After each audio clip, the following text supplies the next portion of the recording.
अगर आपने वो वीडियो नहीं देखी और अगर आपको उसके बारे में नहीं पता तो वीडियो ये आपके लिए ही है।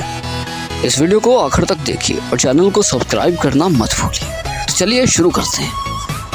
नाज़रीन, कुबरा खान पाकिस्तानी एक्ट्रेस है जो कि फिल्मों और ड्रामों में काम करती है। पिछले दिनों जब जनरल कमर जावेद बाजवा ने अपनी रिटायरमेंट का ऐलान किया तो कुबरा खान और जनरल कमर जावेद बाजवा को दुबई के एक होटल में देखा गया जहां पर ये लोग डिनर कर रहे थे। लेकिन उसके बाद ये मामला अब जाकर उभरा है कि जब एक वीडियो मंजरे आम पर आई। याद रहे, कुबरा खान पहले भी इस तरह के मामलात में उजागर होती रही हैं, मीडिया का सामना करती रही हैं। ना सिर्फ यहाँ पे कुबरा खान बल्कि इसके अलावा भी बाकी जो एक्ट्रेस हैं उनको भी कोसा जा रहा है।